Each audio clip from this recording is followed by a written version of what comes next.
Welcome to the Elite Power Moves podcast, where we unlock the secrets to level up in all areas of life. I'll be interviewing some of the world's top performers in their fields so that you can uncover and learn the strategies that have led to their overall success and apply it to your own life.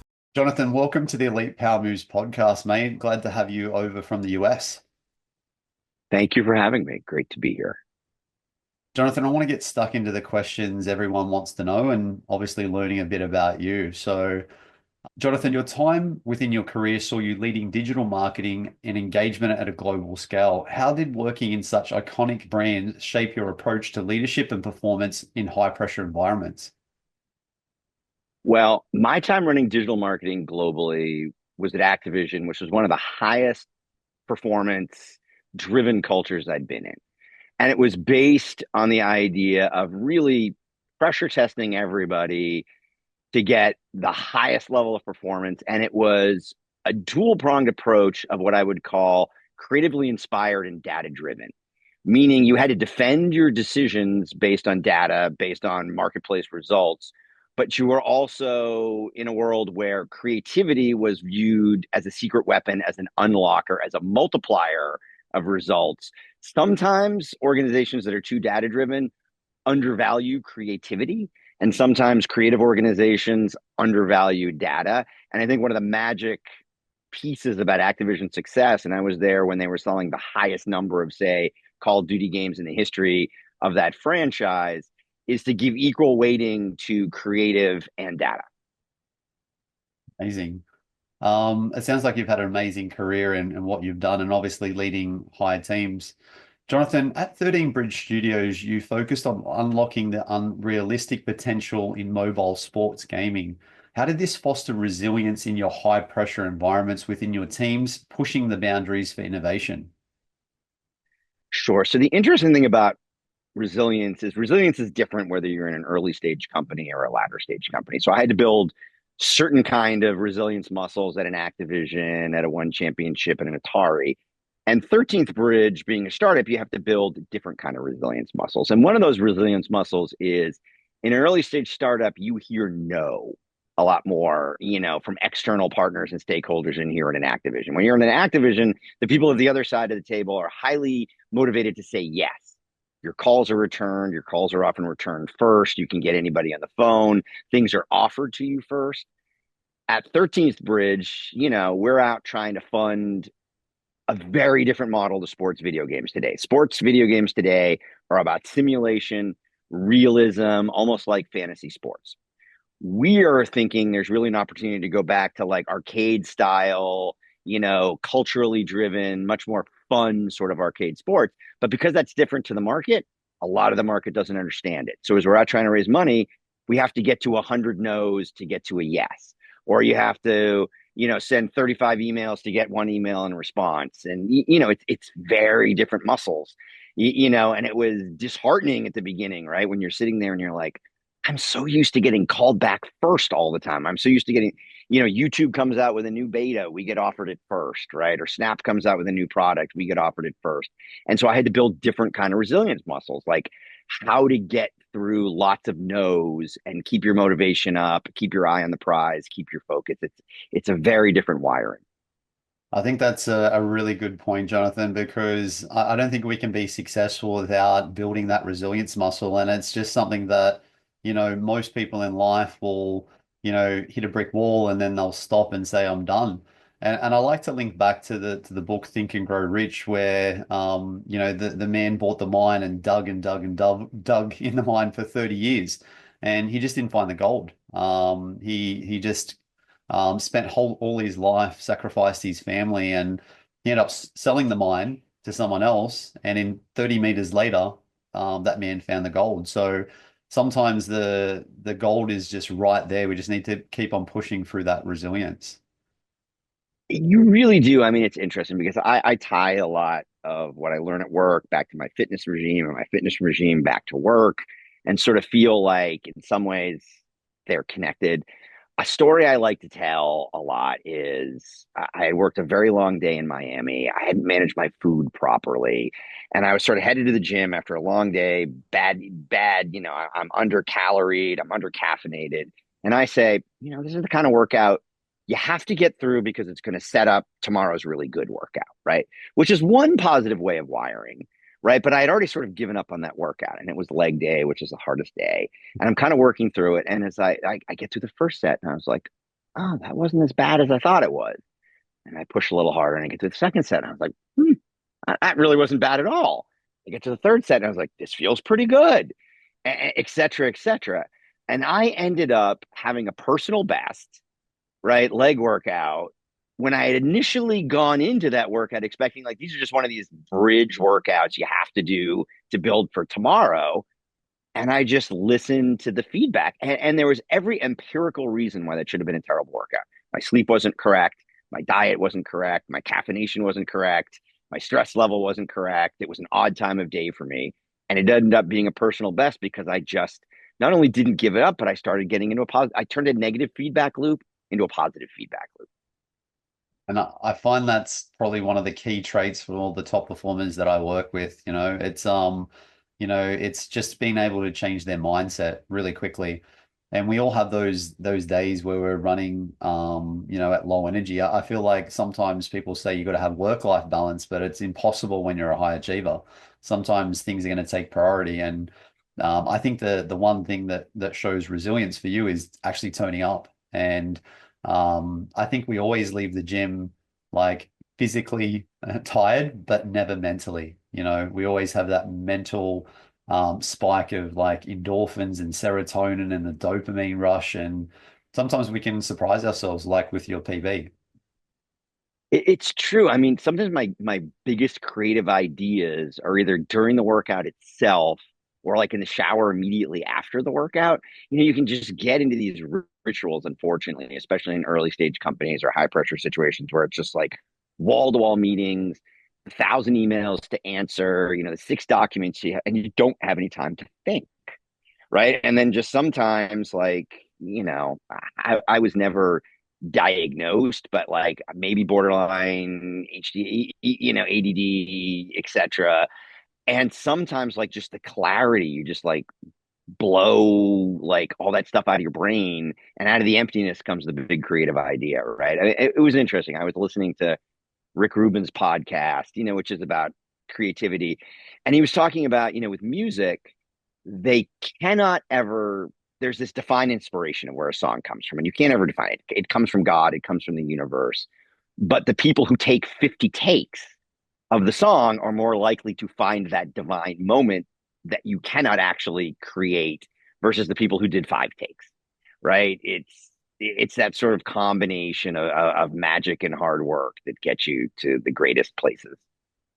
Yeah, I really link with you with the ADHD because I personally have ADHD myself, and I also really link with like most high performers are go go go, like you said, back to back meetings, and there's no time to defrag. Our brain is a muscle, and I think the best way, like I don't look at training as a body composition thing. Training is a challenge for your mind.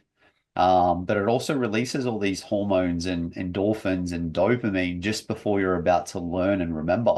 And I think a lot of people have their best ideas early in the morning that they can, obviously action and move into the start of their day.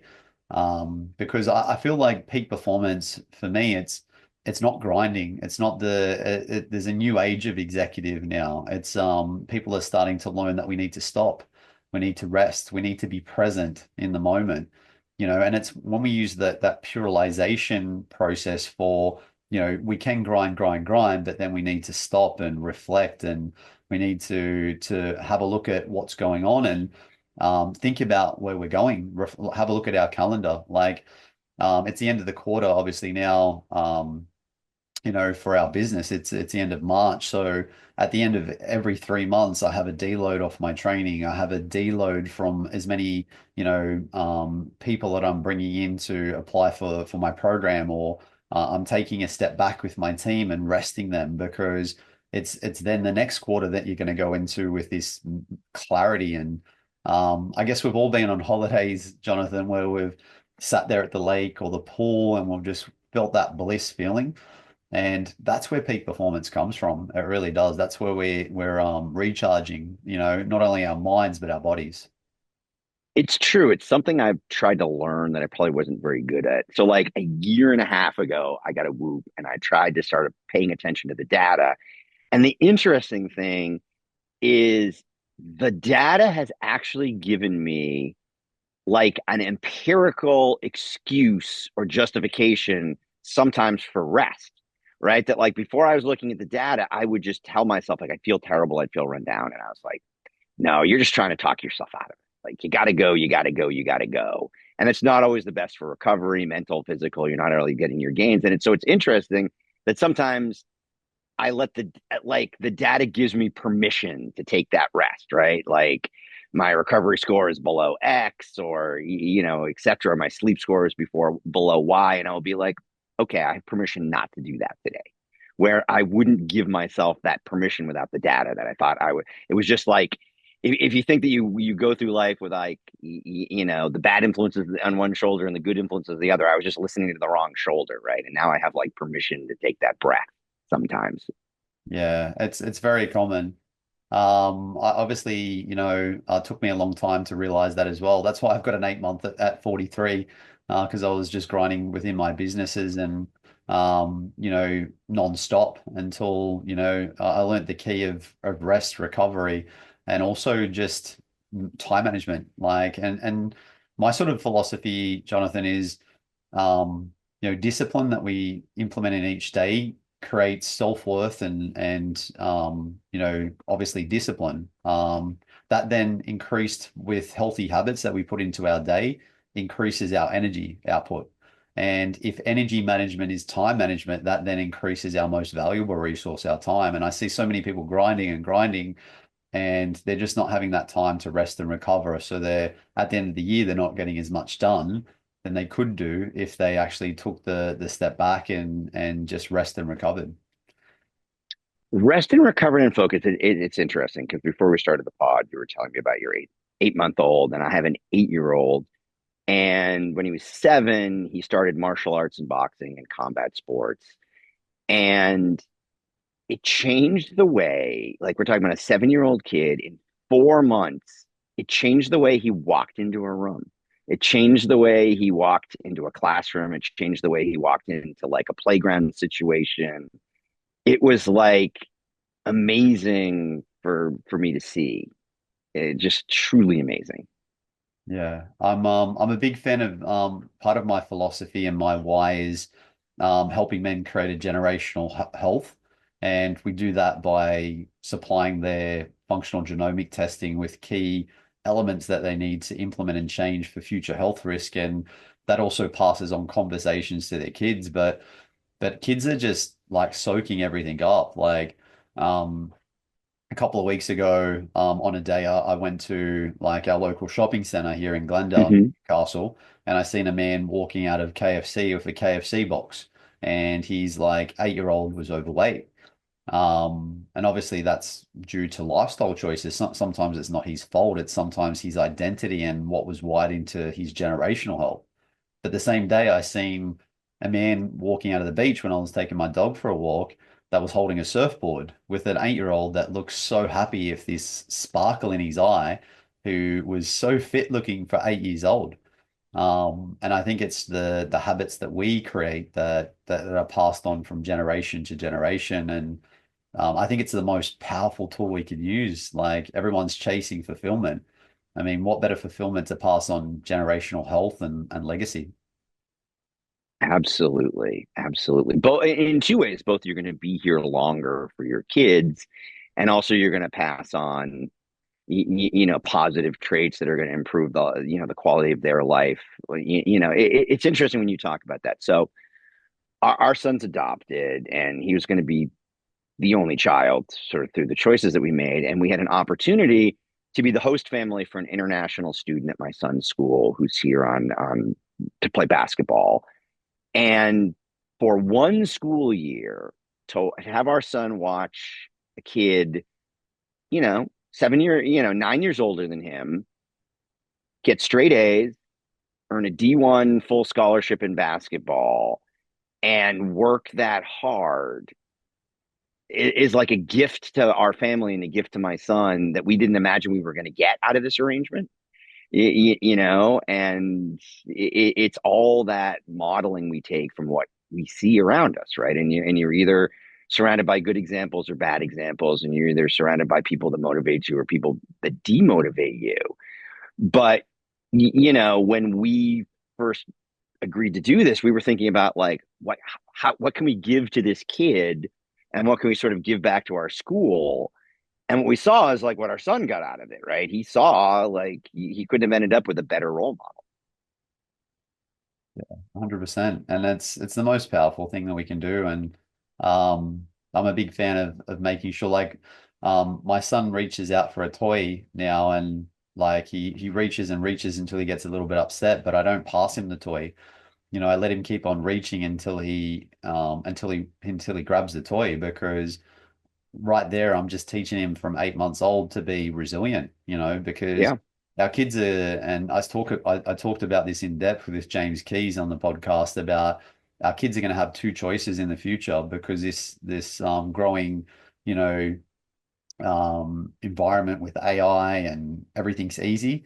They're going to have two choices, which is they're going to be either like mindless in the mindless generation, Hmm. everything's done for them, or they're going to be mindful. And Right. I think, obviously the best teachers is us. Um, yeah. Yeah, Jonathan, it's also interesting because I think in this AI generation, I think we're going to bifurcate between people who have artificial experiences and people who have real experiences, right? Like people who actually go climb a mountain and people that virtually climb a mountain, right? Like yeah, I think that's the secondary choice in this, and it's about teaching our kids to want the tangible and the real through all this. It's interesting. I don't know if you follow Scott Galloway, right? Like he in essence is like, to your point about like where we live in this crisis of health and food and all that stuff, that he's like a fit body. I mean, it's already sort of become a status symbol, right? Like, the Wall Street Journal for a couple of years is like, the buff body is like the CEO status symbol, right? But like Galloway's sort of taking it further where like in the world, like forget these other material status symbols. Like your health and fitness walking into a room in and of itself is a status symbol, right? yeah, It's a reflection of your hard work. Unfortunately, it's also become a reflection of your resources to some degree because of the cost of these things, eating properly versus eating poorly, etc. But yeah. yes, it'll be the one thing. Like education and your health are like will become the two things that can't be taken away from you, and unless you let them, right?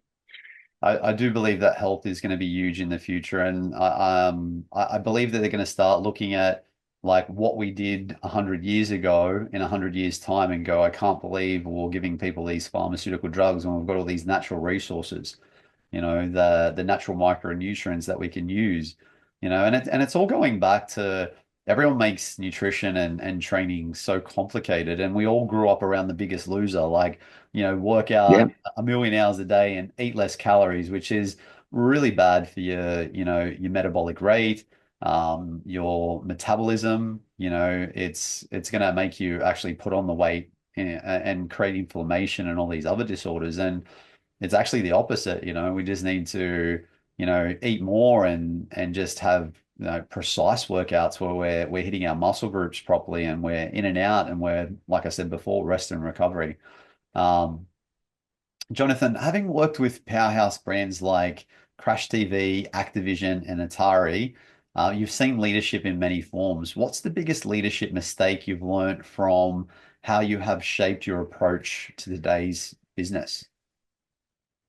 it's interesting. I think, we are entering an age where the command and control leadership that I came up under, right, which is sort of viewed as the classic success CEO, is not working anymore, right? And I think I've had to give up some of my default to command and control because it's the way that I was managed, right? And it's the personification in like American culture of like what the classic CEO is, and the idea of management as the ultimate goal is sort of fading away. And now it's about, I think, if the mistake is command and control, the adjustment is like inspiration and education. You have to show you can't order them up the hill. You have to show them what the valley looks like at the peak of the hill if they get over it, or describe it to them, right? I do balance that, which is like I think in some ways we've gone too far to the other side of that. Like I'm gonna requote Mark Andreessen. I don't necessarily want to see everybody's whole self at work. I'm very classically Gen X, so I do not show my whole self at work. I've had to learn to show more of my whole self than I was probably comfortable with. But, I do think we can go too far, which is like at the end of the day, it is still work. It is not your living room. It is not your therapy session. But, trying to find a balance between old style command and control and like new style, like we're all friends here, is the key to success in 2025 and beyond. Yeah, I'm really a big fan of Dan Martell. If you follow Dan Martell, the American tech billionaire, and I love his philosophy around, you've got your traditional transformational and traditional leaders, and like, traditional leaders will be going checking work and making sure it's done, and then Yep. going back and giving more work. Where, transformational leaders will be, using the Dan Martell's, 10-80-10 approach, where it's like, this is the roadmap, like you said, this is the mountain that we're climbing, this is what it looks like, let's get this energy together and build. So you Yep. guys go and build, and then I'm going to come back in for the 10% and coach and mentor Right. and finish it off. So you still have, like, you're still involved with your team, but you're cutting out 80% of the work, and you're giving clear instructions. And I really love that philosophy of what you've mentioned as well. I agree. And this idea that also it doesn't necessarily have to be done the way you saw it in your head to be successful to that point, right? About like sort of like, oh, they didn't solve that the way that I expected them to solve that. But then stepping back from being like, did they solve that in a way that solves the problem, even though it's not the version I saw in my head, and trying to be more open to that, you know? Yeah, I actually run one of my companies, the gym business, in literally 1 hour a month in our KPI meeting, and I always go in with, you guys are running it, so tell me what we can do, and always letting them say, well, this is the destination I want to go to, and that way they're being creative, and they're opening up. They're not just going, yes, oh look, Mick, that sounds good, we'll start actioning that, and it's blocking their creativity as well. Jonathan, what's one leadership lesson every entrepreneur and executive should master, in your opinion? I think we've talked about a lot of them. I mean, I think in your general career path, it's the recognition of two things. In your own career path, before we get to leadership, it's the more, take as many bats as you can, right? Like the best hitters in baseball and American baseball bat, 300. They strike, they don't make base 7 times out of 10. And so if you want to make base a lot, you just got to get a lot of at bats. And that you don't judge yourself against people who you look at somebody and you're like, oh, their career is only up and to the right, and nobody's career is just over and up and to the right, and they all have squints and drops, and when you squint it should head in the right direction, but like it looks craggy up close. And I think everybody can be a little insecure about like when they're in a down point, like how does it compare against other people's. I think from a leadership perspective, I was having, I was struggling at Clash TV because at an early stage startup, what you lack is the resources for like a strong middle tier, right? So you sort of have, you're sort of very executional people, and you've got senior leadership, and that sort of like bridge management level you can't afford. And I was getting frustrated with this idea that like I was spending so much time like up to my elbows in like execution that I didn't have time to do sort of reach up and manage the board and do what I thought my CEO work was. And I was sort of lamenting it. And another startup CEO said, I think you should try to let go of some of that reaching down. And also their suggestion to me was, when those people come to you and say, I have this problem, stop going to your natural default of trying to solve it and asking questions. Well, it's kind of to your point about the gym. Like, stop saying, all right, this is how I'm going to solve the problem you just brought to me, and I'm going to get in there in the weeds and fix it with you, but say, well, how do you suggest solving that problem? 100%. And A, that unloads some stuff, and B, they also come to you less, right? Like, because if you've taken away the crutch of like, oh, I'm going to get stuck and I'm going to have somebody unstick it for me. Yeah. I think the best CEOs are always coaches themselves. And like Mhm. that's the best thing you said really there is like if you tell people what to do, they're just going to follow your instructions because they want to get it right for you. But if you let Yeah, them think about it, and I always tell my team, never come to me with a problem, always come to me with the solution. right, And that's just how I run my team, and it's how I've turned, my, staff into leaders themselves. right. Or even sometimes it might be too high pressure to say, come with me with the solution. Like, come to me with three choices to solve the problem, and we'll talk through them, right? Like, well, let's talk through the pros and cons of each one of those three choices. Yeah. Jonathan, mental and physical health plays a huge role in sustaining peak performance. Given your experience across gaming, entertainment, and digital media, how do you see the role of health in creative industries? It's interesting. Creative industries are hard because they have these huge sprint periods, right? Whether you're making a movie or a television show or a video game, you often have called the shot on your release date and you don't want to move it, right? So you end up in these periods where like it can turn into like 18-hour days, 20-hour days for like the last 6 months leading up to leading up to launch. And that is hard for people to maintain their physical fitness and their mental fitness. And I think despite those time pressures, what you're trying to do is realize as a leader that like if people get unhealthy mentally and physically, that's ultimately detrimental to the business. It's expensive to the business, right? It actually costs success. And in the short term, again, you can be like so focused on the release date that you're thinking like we have to do this at all costs, but that's ultimately damaging to the team, damaging to the results, and trying to make room for that stuff. And what you want to try to do is get to the world where those KPI become valuable to employees. Like I remember at one point at Activision, they gave everybody a Fitbit, right? And they were like, you could earn literal money and you could earn FSA dollars by doing your 10,000 steps every day, right? And you could like literally earn money because at the end of the day, no matter how much money they were giving out for like fitness goals, it was less money than what insurance costs of being not fit was, right? Or the insurance costs of not being mentally healthy. And I think increasingly companies are going to start to take the long view like that and literally start building those incentives into the KPI, not out of selflessness, even out of selfishness, right? Like we have to understand that capitalism is inherently selfish, and I say that as a dyed in the wool capitalist. But there's some judo in there, which is like what appears to be selflessness can ultimately be selfish in terms of like profit accrutive, creativity accruative, and just sort of build these models that you get the win-win out of it. Yeah, it's a really good point where you mentioned it on not only the CEO health but also the team because I like to when I talk to my guys, the first question when they come into to working with me is like I ask them like most men we are our businesses.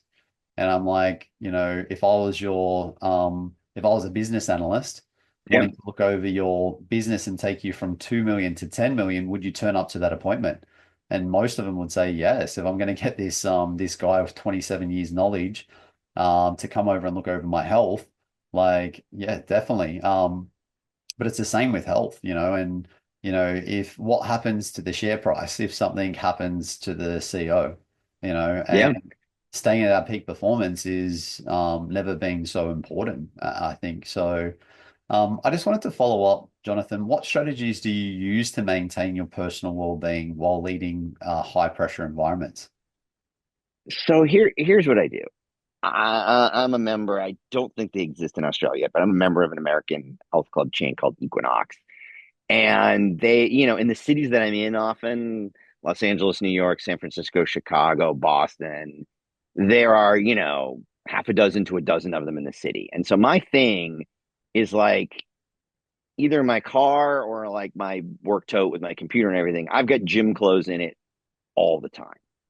And my thing is like, it will slot into the day where it needs to slot into the day. Right. And so, I think all companies are copying Spotify with like their year end wrap ups. Right. So, like, the year end wrap up I got from Equinox is like, I was in 19 different clubs like over the course of the year.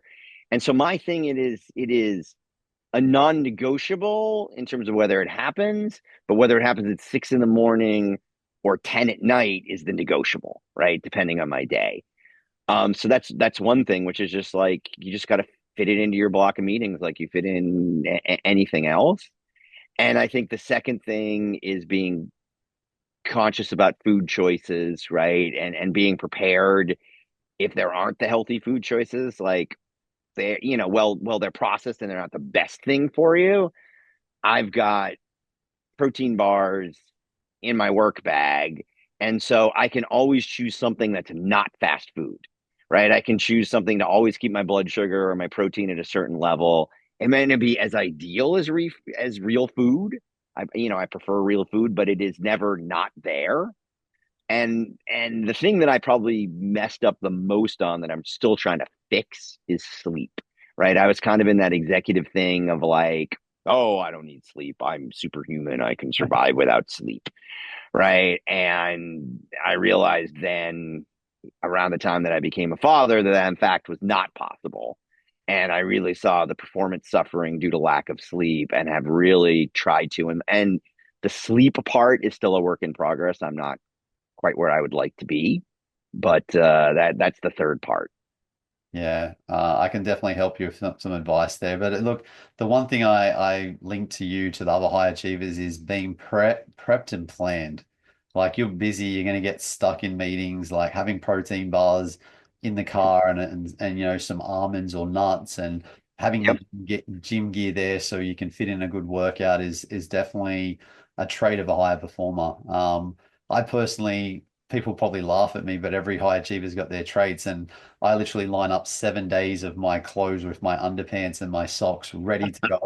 I'm a creature of habit. I just wear the same thing. I have like 4 shakers pre-made that I just have to put a Yep. banana and blueberries and Yep. almond milk and get it ready for the morning. That's Yep. already in the fridge so I can come home from my workout and get stuck straight in. Yep. And it's definitely a trait. But Jonathan, I wanted to say thank you so much for joining us on the Elite Power Moves podcast. Such a great conversation, and you're obviously a great man. Thank you. I try to be. I'm not sure I'm the man I want to be yet, but we're all works in progress. But thank you. Thank you for tuning in today, and I hope you found the discussion useful. Our goal is to positively impact the well-being of 1 million people's lives just like you by sharing the experience and knowledge of some of the world's top performers. So you don't miss out on any key strategies to help you succeed, make sure you hit the subscribe button below. And if you think you may know someone that would benefit from this episode, join us in our mission of impacting 1 million lives and share it with your friends.